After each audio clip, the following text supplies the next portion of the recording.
लग्नानंतर होईलच प्रेम मालिकेच्या आजच्या मध्ये आपण पाहत आहोत. जीवा, नंदिनी आणि आर्या ही आता तिच्या क्लिनिकमध्ये असतात. आर्या जीवाचं कौतुक करत असते. ती म्हणत असते, खरंच जीवा, काल ना तू कशा पद्धतीने ना ह्या सगळ्या गोष्टी केल्यास, म्हणजे त्याला चांगलंच गंडवलंयस. बापरे, खरंच. तेव्हा नंदिनी म्हणत असते, तू एवढं त्यांचं कौतुक करू नकोस हा, तुला नाही माहिती. अगं, आज तर ते तिथून गेलेले आहेत गॅलरीत. वेळ पडली ना तर उद्या ते खिडकीतून सुद्धा कौतुक केलं तर जायला मागे पुढे बघणार नाहीत.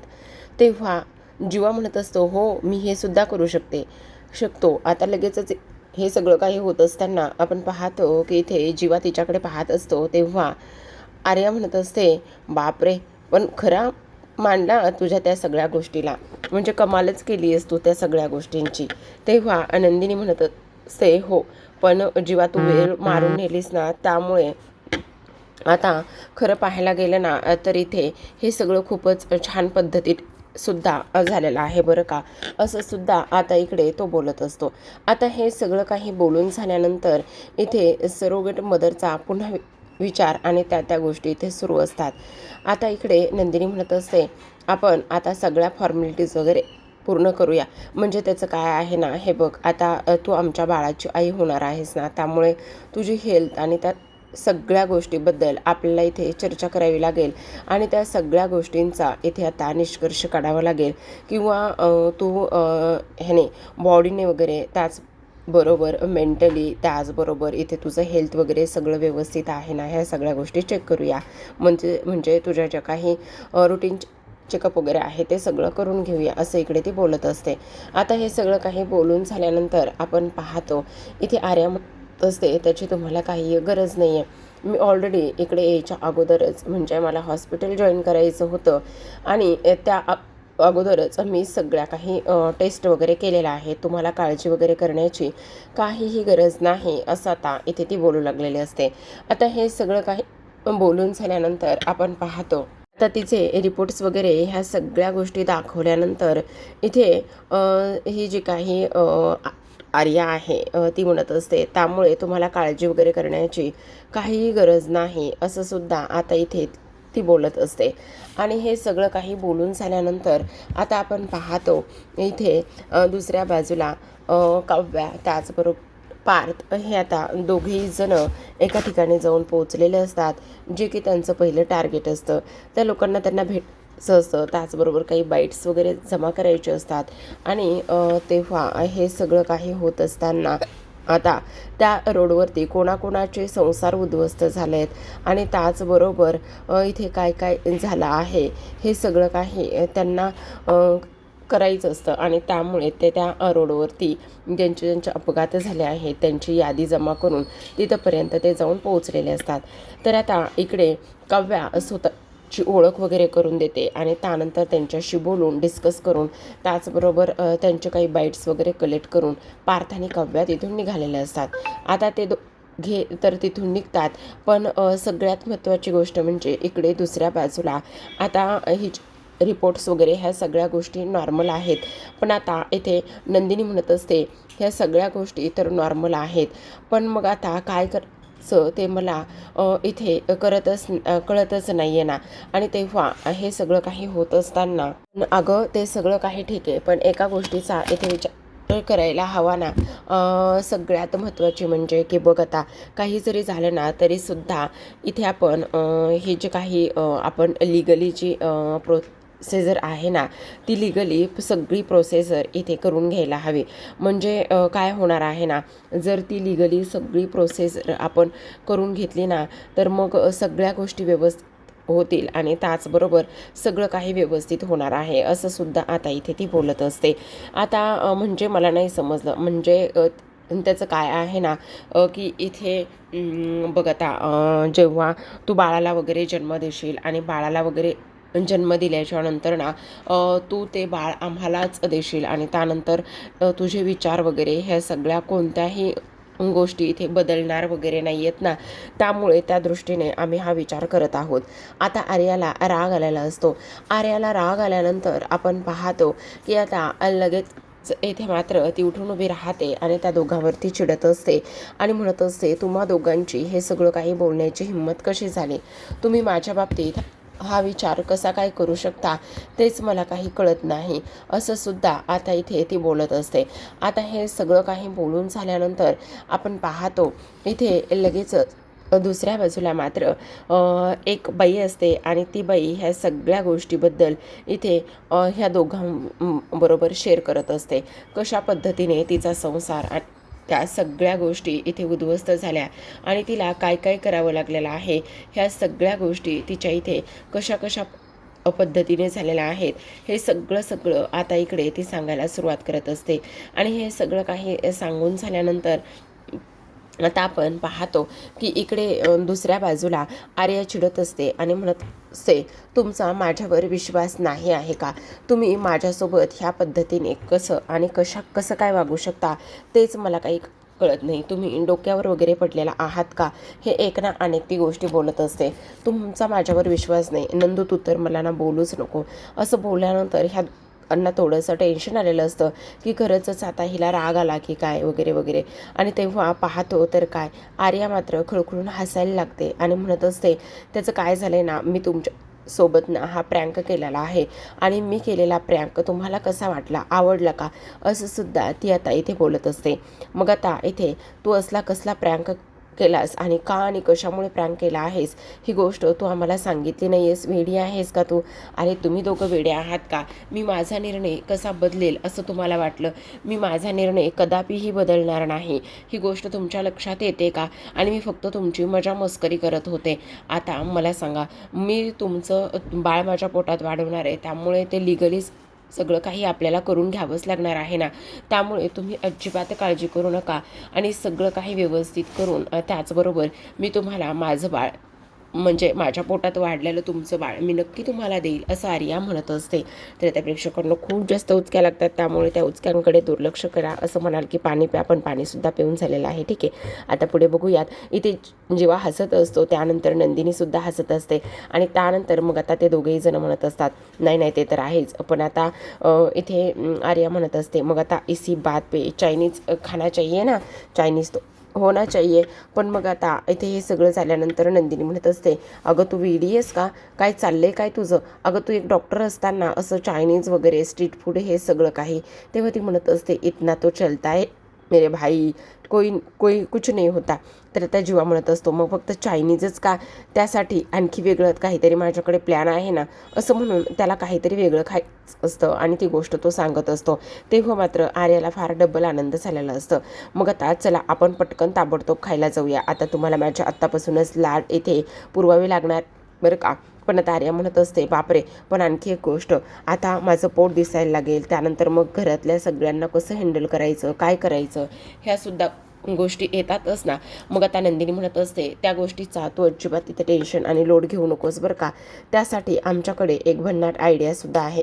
मग आता काय आयडिया आहे असं पाहिल्याबरोबर विचारल्याबरोबर ती म्हणत असते, काही काळजी करण्याची गरज नाही, त्या सगळ्या गोष्टींचा आम्ही विचार करून ठेवला आहे. पण नाही गं बाई, ते सगळं ठीक आहे, पण ती वसवत्या कशी आहे हे तुला तर माहिती ना, त्या तर कशा आणि कशा पद्धतीने इथे रिॲक्ट होत आहेत हे तुला चांगलंच माहिती ना. त्यामुळे आपण जरा थोडीशी काळजीच घेतली पाहिजे, असं सुद्धा आता इथे ती बोलत असते. आता हे सगळं काही बोलून झाल्यानंतर इथे मात्र आता लगेचच आर्याला ती एक प्रश्न विचारते. नंदिनी म्हणत असते, आर्या हे बघ, राग मानून घेऊ नकोस, वाईट वाटून घेऊ नकोस, त्याचं काय आहे ना, हे बघ, सगळ्यात महत्त्वाचं म्हणजे त्या दिवशी ना तू कसल्या तरी गोळ्या घेत होतीस, म्हणजे तुझ्या गोळ्यांचा ना अलाराम वाजला. मग तू त्या कसल्या गोळ्या घेत होतीस, काय काय झालेलं काय आहे तुला, म्हणजे काही सांगणार आहेस का मला, म्हणजे वाईट वाटून घेऊ नकोस. मग आता ती म्हणत असते, नाही गं, वाईट वाटण्यासारखं काही नाही, हे बघा, ह्या व्हिटॅमिनच्या सप्लिमेंट आहेत आणि त्यामुळे तुमच्या बाळाला काही त्रास होणार नाही. पण प्रेक्षकांनो, ही आर्या ना बहुतेक सायको आहे असं वाटतंय. ही लोक तिथून निघून गेल्यानंतर ना आर्या पुन्हा त्यातली एक गोळी खाते, ते सुद्धा अलाराम न वाजताना. आणि एक गोळी खाल्ल्यानंतर मात्र ती रागानेच गेलेल्या नंदिनीकडे रागानेच पाहत असते. मग आता हा प्रकार काय आहे ना, तो तर आत्तापर्यंत काही दाखवलेला नाही आहे. असो, आता उलगडतील हळूहळू कोडे तर उलगडतील, मालिकेमध्ये ट्विस्ट तर येणार रच आहे, त्यात काही वाद नाही. पण असो, आता जीवा आणि नंदिनी हे दोघेही जण म्हणत असतात, नंदिनी खरं सांगू का तुला, सगळ्यात महत्त्वाची गोष्ट म्हणजे एक, हे बघ, काही जरी झालं तरीसुद्धा आपल्याला सगळ्या गोष्टीची काळजी घ्यावीच लागणार आहे. म्हणजे म्हणजे मला नाही समजलं.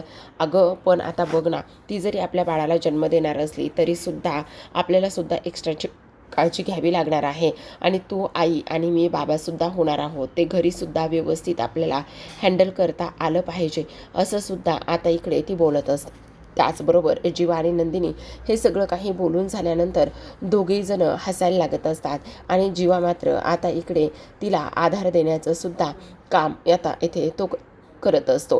तर आता तेवढ्यातच आर्या आलेली असते आणि ह्यांना स्ट्रीट फूड खायला जायचं असतं आणि त्यानंतर वकिलाकडे जायचं असतं. मग आता आर्याचे इथूनच नखरे सुरू झालेले असतात. आर्या म्हणत असते, ऐक ना नंदिनी, मी काय म्हणते ते, हे बघ, मला ना समोर बसलं ना तर मळमळतं, उलटी होती, मी प्लीज पुढे बसू का. आता इथूनच तिने जीवावर बहुतेक हक्क दाखवायला सुरुवात केलेली आहे. आता नंदिनी पाठीमागे बसते आणि त्यानंतर आर्या मात्र आता तिच्या जीवाच्या बाजूला पुढे बसलेली आहे. आता इकडे हे सगळं काही तर झालं, पण दुसऱ्या बाजूला मात्र आता ह्या जे काही बाईट्स वगैरे जमा करतायत ही लोकं, आणि बाईट्स वगैरे जमा केल्यानंतर ह्या लोकांना आता अजूनच टेन्शनसुद्धा आलेलं आहे.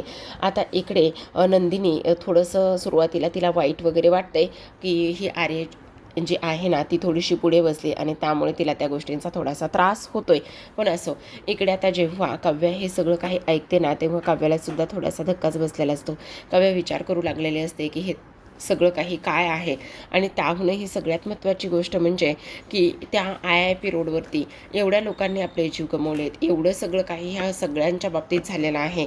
मग आपण त्याच्या बाबतीत एवढा हलगर्जीपणा नाही करू शकत, आपल्याला काहीतरी केलं गेलं पाहिजे, असं सुद्धा आता इकडे ते लोक बोलत असतात. सोबतच आपण पाहतो आता इथे वकील आलेले असतात आणि वकील आल्यानंतर इथे आता ते सगळे काही प्रोसेस वगैरे ह्या सगळ्या गोष्टी समजावून सांगत असतात आणि म्हणत असतात, हे बघा, ह्या सगळ्या करारावर लिहिलेला आहे, मी काव्या देशमुख आणि त्याचबरोबर जीवा देशमुख यांच्या बाळाची सरोगेट मदर होण्यासाठी तयार आहे. आणि 9 महिने झाल्यानंतर जेव्हा बाळ या जगात येईल तेव्हा ते बाळ मी कोणत्याही इथे भावनेचा, मानसिक आणि त्याचबरोबर इमोशन्स पुढे न आणता इथे मी ते बाळ सरळ सरळ जीवा आणि त्याचसोबत नंदिनी ह्या दोघांच्यासुद्धा मी हातामध्ये देऊन टाकेल, असं स्पष्टपणे त्या करारामध्ये लिहिलेलं असतं. या करारानुसार तुम्हाला आम्ही सांगू त्या पद्धतीने सगळं काही करायचं आहे, असं त्या स्पष्टपणे मसुदा तो लिहून आणलेला असतो. आणि त्यामध्ये ह्या सगळ्या गोष्टी लिहिल्यानंतर आता आपण पाहतो आर्यासमोर इथे वाचून दाखवलेलं असतं. आणि आर्यासमोर ते सगळं काही वाचून दाखवल्यानंतर आता इथे वकील म्हणत असतात, हा क्लोज जो आहे तो तुम्हाला मान्य आहे का. मग आता आर्याला त्या पेपरवर सह्या करायच्या असतात आणि तो पेपर आर्यासमोर इथे हे लोकांनी ठेवलेला असतो. आर्याला काही क्षणासाठी तिचे हात थरथर कापायला लागतात. तिला एका क्षणाला हा प्रश्न पडतो की मी ह्या पेपरवर सह्या करू की नको करू. आणि त्याहूनही सगळ्यात महत्त्वाची गोष्ट म्हणजे काही जरी झालं ना तरीसुद्धा आता हे बाळ मला त्यांना द्यावं लागणार आहे म्हटल्यावर नेमकं काय करायचं हा सुद्धा विचार आता इकडे येऊन गेलेला असतो. सोबतच आपण पाहतो की आर्या आता त्या पेपरवरती सह्या करते. मग इकडे आर्याने त्या पेपरवर सह्या केल्यानंतर दुसऱ्या बाजूला आपण पाहतो की इकडे जीवा आणि नंदिनीला त्यांचं दोघांचं सुद्धा स्वप्न त्यांच्या डोळ्यासमोर पूर्ण होताना दिसत आहे. आणि त्या दोघांचं स्वप्न डोळ्यासमोर पूर्ण होताना दिसत असताना त्यांना ते घालवलेले क्षण आणि त्या सगळ्या गोष्टी इथे आता आठवू लागलेल्या असतात. नंतर हा आणलेला पाळणा आणि ह्या सगळ्या गोष्टी आता आठवू लागलेल्या असतात. नंदिनीच्या डोळ्यामध्ये पाणी आलेलं असतं आणि नंदिनीच्या डोळ्यामध्ये पाणी आल्यानंतर आता इकडे जीवासुद्धा तिला आधार देण्याचं काम करत असतो. तो म्हणत असतो, अजिबात घाबरण्याची वगैरे काहीही गरज नाही, असं सुद्धा आता इकडे तो बोलू लागलेला असतो. सोबतच आपण पाहतो की आता आर्या मात्र त्या पेपरवर सह्या तर करते, पण सह्या केल्यानंतर आता इकडे तिला अजूनच ह्या सगळ्या गोष्टीचा त्रास होऊ लागलेला असतो. पण नंदिनीच्या मनामध्ये तिची आई ज्या ज्या गोष्टी बोलली आहे ते सगळं काही आठवायला लागतं की जर तुम्ही हे बाळ एका दुसऱ्या आईच्या पोटात वाढवताय आणि त्यानंतर जर तिने ते बाळ तुम्हाला परत नाही दिलं तर मग काय करणार आहात तुम्ही. ह्या सगळ्या गोष्टी आता इकडे तिला आठवू लागलेल्या असतात. आणि त्यानंतर नंदिनी पुन्हा आणखी थोडीशी इमोशनल होते. ती म्हणत असते, शेवटी ती सुद्धा आई होणार आहे आणि तिनं जर हे बाळ तुम्हाला नाही दिलं तर मग काय करणार आहात तुम्ही, असं सुद्धा आता इकडे ती बोलून जात असते. आता सोबतच आपण पाहतो ही सगळी प्रोसेस झालेली असते आणि ह्या पद्धतीने वकील सांगत असतात आता ह्या पद्धतीने हे पेपर्स रेडी झालेत आणि त्यानंतर आता ह्यामध्ये जे जे नमूद केलं आहे ते सगळं काही त्याच पद्धतीने होणार आहे, असं सुद्धा आता इकडे ही लोक बोलत असतात. त्याचसोबत आपण पाहतो आता इकडे जीवा आणि नंदिनी हे दोघेही जण आनंदात असतात. आता ही सगळी प्रोसेस तर तयार झालेलीच आहे, पण सगळ्यात महत्त्वाची गोष्ट म्हणजे इथे आता काव्या ही सुई आणि धागा घेऊन बसलेली असते. तेवढ्यातच नंदिनी येते आणि नंदिनी आल्यानंतर तिच्यासाठी नंदिनीने दही आणलेलं असतं आणि ते दही इथे आता नंदिनी तिला देत असते आणि म्हणत असते हे घे दही घे, प्रेग्नेन्सीमध्ये दही खाल्लेलं कधीही चांगलं आहे, असं म्हटल्याबरोबर आता लगेचच काव्या तिलासुद्धा एक चमचा भरवते आणि म्हणत असते मग हे तर तुलासुद्धा लागू आहे, प्रेग्नेन्सीमध्ये दही तूसुद्धा खाल्लं पाहिजे की नाही, असं सुद्धा आता इकडे ती बोलत असते. आता हे सर्व काही बोलून झाल्यानंतर नंदिनी सुद्धा अगदी निमूटपणेच ते दह्याचा एक चमचा खात असते. दह्याचा एक चमचा खाल्ल्यानंतर आता काव्य म्हणत असते खरं तर ताई तुला सांगू का, मला तर हे असलं काही जमत नाही आहे. तेव्हा नंदिनी म्हणत असते हो तुला ते तर कळतंच आहे मला, आणि हसायला लागते. तेव्हा काव्या म्हणते का गं काय झालं हसायला. नंदिनी म्हणत असते काही नाही गं, ते पूर्वीचे दिवस आठवले, कशा पद्धतीने ना इकडे तू एकदा बाबांची मस्ती केली होतीस, म्हणजे मला नाही समजलं. अगं तू आणि आपली छोटी बहीण दोघीजणीसुद्धा तुम्ही इथे शाळेमध्ये सुई आणि दोरा घेऊन गेला होतात आणि तुम्हाला टीचरनी पनिश करू नये म्हणून तुम्ही काय केलं होतं, बाबा शाळेत वगैरे येऊ नयेत म्हणून तुम्ही बाबांचे सगळे कपडे भिजत घातले होते दोघींनी सुद्धा, ते चांगलंच माझ्या लक्षात आहे. काव्या म्हणत असते हो अगदीच बरोबर आहे, तू जे म्हणतेस ना ते अगदी बरोबर आहे, पण नंदिनी ताई तुला एक गोष्ट सांगू का, त्यावेळेचं जे काही सिक्रेट आहे ना ते तू आमच्यापासून म्हणजे बाबांना सांगितलं नव्हतंस, आम्हाला तेव्हा वाचवलं होतंस आणि लपून ठेवलं होतंस, तेव्हाचे दिवसच किती छान होते ना गं, असं म्हटल्याबरोबर नंदिनी म्हणत असते हो अगदीच तेव्हाचे दिवसच खूप छान होते. आणि तुला एक गोष्ट सांगू का काव्या, आणखी एक महत्त्वाची म्हणजे तेव्हा किती चांगलं होतं ना गं, म्हणजे प्रत्येकाचे सिक्रेट्स एकमेकांना माहिती असायचे, आपण एकमेकांपासून कधी कोणत्या गोष्टी लपून नाही ठेवल्या किंवा आणखी कुठलंही काहीही केलं नाही आहे. पण आत्ता मात्र कसं आहे ना, हे सगळं काही तू बघतेस ना. तेव्हा काव्या म्हणत असते हो तू अगदी बरोबर बोलतेस, मग आता तुझं पण काही सिक्रेट आहे का, असं आता काव्या तिला विचारत असते. आणि तेव्हा नंदिनी म्हणत असते नाही ग बाळा, माझं आणि काय सिक्रेट असणार आहे. मग आता तरीसुद्धा हे झाल्यानंतर आपण पाहतो काव्या म्हणत असते हो ते तर आहेच. आणि काव्याच्या मनामध्ये पुन्हा एक विचार येऊन जातो की आता मी हे सगळं काही बोलते खरं, पण खरंच इथे ताईला माझं IIP रोडवरील जे काही सिक्रेट आहे ना ते सिक्रेट इथे समजलेलं असेल का, किंवा नंतर नंदिनी विचार करत असते मी आत्ता काव्यापासून एवढं मोठं सिक्रेट लपून ठेवते खरं, आणि हे सगळी गोष्ट तिलासुद्धा समजलेली असतील का, आणि अजून थोडंसं इकडे जर ताणलं गेलं तर पुन्हा आणखी काही सत्य समोर यायला नको ना, असा दोघी बहिणी विचार करत असतात. त्याचबरोबर इथे आता काव्या म्हणत असते पण आपले जे सिक्रेट्स आहेत ना ते आपल्या पार्टनर्सला माहीत असले ना तर मग काही प्रॉब्लेम होत नाही, आपल्या पार्टनर्सला आपले सिक्रेट माहिती असलेले चांगले असते, असं सुद्धा आता इकडे तो बोलत असतो. हे सगळं काही बोलल्यानंतर आता काव्या नंदिनी म्हणत असते म्हणजे तुझं जे काही सिक्रेट आहे ना ते तू पार्थला माहिती आणि मला माहिती नाही, बरोबर असं आहे का काही, असं आता इकडे बोलल्याबरोबर लगेचच आपण पाहतो काव्य तिच्याकडे पाहतच असते. आता आजच्या भागामध्ये एवढंच, उद्याचा भाग फार इंटरेस्टिंग असणार आहे, कारण उद्याच्या भागामध्ये ना आपल्याला असं पाहायला मिळतंय की इथे आता जीवा आणि त्याच पार्थ आणि काव्या जे आहेत ना ते दोघेही जण इथे त्या IIP रोडवरती असतात आणि दोघेही जण IIP रोडवरती असताना काव्याला उलट्या होत असतात. आता उलट्या होत असताना तेवढ्यातच तिथे आर्या येते आणि आर्या तिथे आल्याबरोबर दुसरीकडे इथे आता विक्रमने एक जीवासाठी शर्ट आणलेला असतो, बहुतेक जीवामधलं आणि त्यांच्यामधलं नातं व्यवस्थित सुरळीत होतंय. आणि शर्ट आणल्यानंतर ती म्हणत असते कोणासाठी बाबा हे, तेव्हा विक्रम म्हणत असतात तू ज्याच्या नावाची टिकली लावतेस ना त्या खास माणसासाठी हा शर्ट आहे, असं म्हणून आता लगेचच ते शर्ट नंदिनीला देत असतात. आणि जीवाला दिल्यानंतर जीवा आरशात पाहतो आणि त्याला तो शर्ट प्रचंड आवडलेला असतो. आता जीवाच्या चेहऱ्यावरील आनंद पाहण्यासाठी इथे विक्रम मात्र दरवाजापाशी उभे राहूनच पाहत असतात. दुसरीकडे आपण पाहतो काव्याने आता इकडे उलटी केल्यानंतर तिथे आर्याने तिला पाणी दिलेलं असतं आणि तेव्हा ती तिला विचारते की काय गं तू इकडे काय करतेस. तेव्हा काव्या सांगत असते अगं त्या IIP रोडवरचं सगळं मी मिसकॅरेज आणि ह्या सगळी केस मी हातात घेतलेली आहे, त्यावरती मी सगळ्या लोकांना न्याय मिळवून देण्याचं ठरवते.